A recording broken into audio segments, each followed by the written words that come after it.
Bismillahirrahmanirrahim. Assalamualaikum warahmatullahi wabarakatuh. Selamat datang di episode baru dari podcast 3 Garis. Di episode kali ini kita akan membahas babak baru dari dunia manajemen operasional berdasarkan ringkasan dari buku Operations Management, Strategies for Efficiency and Excellence Kindle Edition, karya Mia Aksara. Kawan-kawan mahasiswa, bersama saya Yuyun Yunisa sebagai moderator dari kelompok 6 Adidas. Di sini saya tidak sendiri, saya bersama teman yang akan menemani saya memandu podcast kali ini. Silahkan perkenalkan, Kak. Perkenalkan, saya Diki Andika sebagai moderator. Sebelum menuju pembahasan, di sini sudah hadir narasumber-narasumber kami yang akan membahas materi bersama. Sebelumnya, mari kita perkenalkan narasumber yang hadir pada podcast kali ini. Yang pertama ada Kak Daksa, silakan Kak. Ya, terima kasih Kak Yuyun dan Kak Diki sudah mengundang saya pada podcast kali ini. Halo semuanya, perkenalkan nama saya Daksa Raman Kusuma.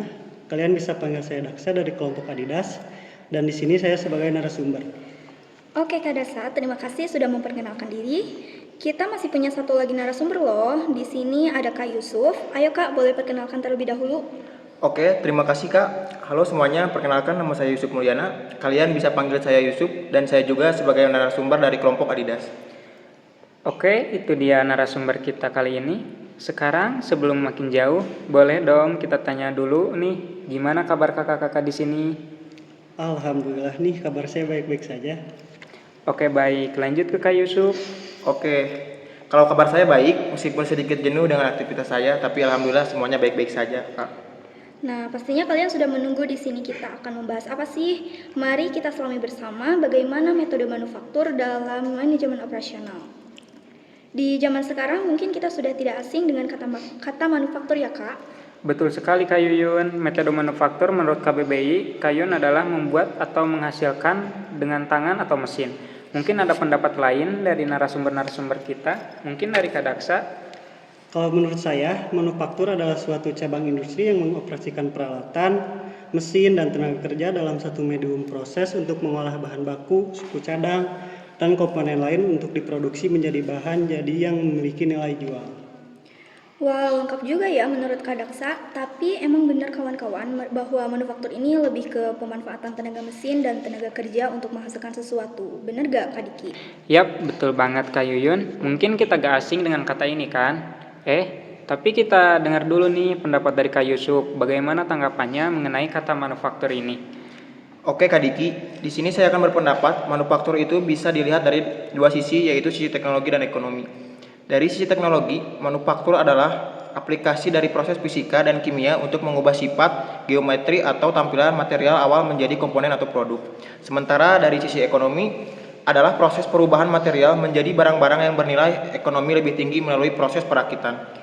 Kak Diki, selain itu di dalam metode manufaktur juga ada dua bentuk ekstrem, yaitu produk berbasis proyek dan berkelanjutan. Proses berbasis proyek merupakan penugasan tunggal yang kompleks, sedangkan produksi berkelanjutan ini mengacu pada pembuatan dalam jumlah tak terbatas sekaligus.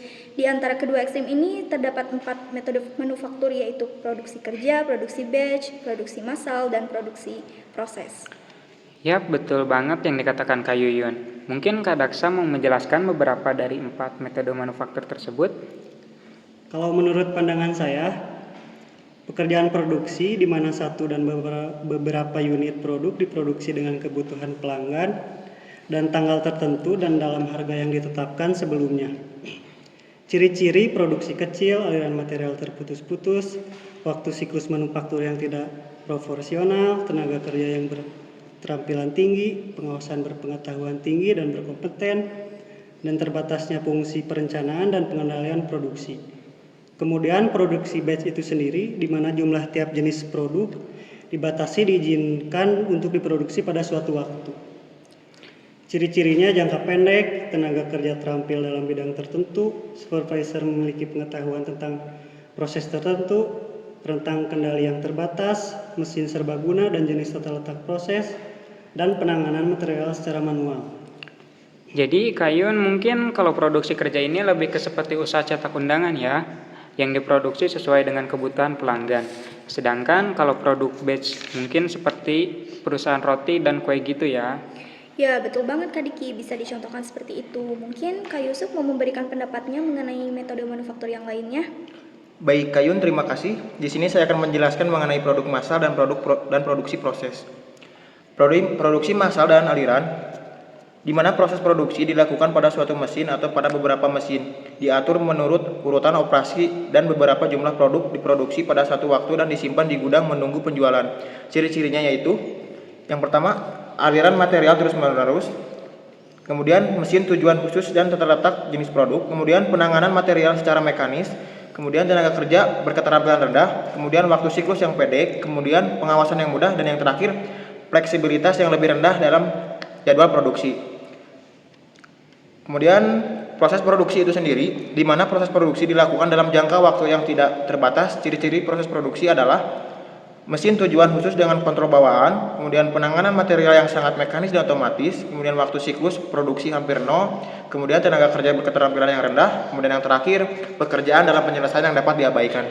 Oke, terima kasih Kak Yusuf. Jadi mungkin bisa dicontohkan juga kalau produksi massal itu seperti usaha otomotif, bisa seperti PT Astra Daihatsu, sedangkan kalau produksi proses mungkin lebih seperti pabrik tahu atau pengrajin batik ya Kak Diki. Betul sekali Kayun. Jadi banyak kita temukan juga ya di sekitar-sekitar kita manufaktur seperti itu.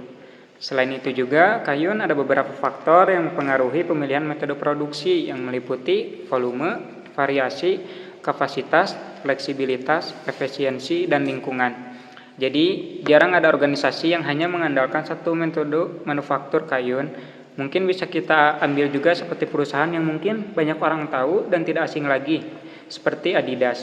Mungkin perusahaan sebesar ini tidak mungkin menggunakan satu metode manufaktur kan?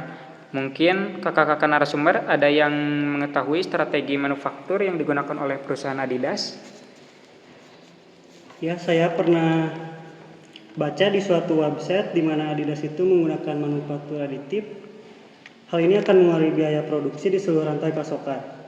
Pengurangan biaya berasal dari penghapusan cetakan baja mahal yang digunakan dalam produksi sepatu kets tradisional. Di sisi distribusi, manufaktur aditif memungkinkan pendekatan pengiriman yang lebih teralokasi. Adidas saat ini memproduksi sebagian besar sepatunya di Asia. Sedangkan lini Future Crep 4D-nya dapat diproduksi lebih dekat ke titik penggunaan karena biaya tetap produksi 3D yang relatif lebih rendah. Izin menambahkan Kak, selain itu juga dalam jangka pendek, Adidas berencana meningkatkan bandwidth-nya untuk memproduksi sepatu kets Future Crep 4D dengan volume yang lebih tinggi. Untuk jangka panjang, Adidas berencana menggunakan solusi pencetakan 3D untuk menghasilkan sepatu Future Crep yang disesuaikan berdasarkan kebutuhan fisiologis dan kinerja individu. Wih, lengkap banget ya yang dikatakan oleh kedua narasumber kita hari ini. Ternyata betul bahwa perusahaan itu tidak ada yang menggunakan satu metode manufaktur ya Kak Diki? Yaps, betul sekali Kayun. Sepertinya sudah selesai nih ya kita berbincang-bincang mengenai metode manufaktur ini. Jadi banyak sekali macam-macam manufaktur di sekitaran kita. Kak Diki, sepertinya para narasumber kita sudah pada lapar nih. Betul banget Kak, udah lapar nih. Iya Kak, cacing di perut udah pada demo ini. Kalau begitu kita tutup podcast ini saja ya teman-teman. Oke, langsung saja kita tutup podcastnya. Yuk Kak Diki. Oke siap Kayun. Nah kalian semua bagaimana pendapatnya nih mengenai metode manufaktur ini? Langsung saja komen di bawah ini. Kalau begitu kami tutup acara ini. Jangan lupa tetap jaga kesehatan kalian ya. Yaps, tetap jaga kesehatan ya teman-teman. Kami pamit dari kelompok 6. Wabillahi taufiq wal hidayah. Wassalamualaikum warahmatullahi wabarakatuh.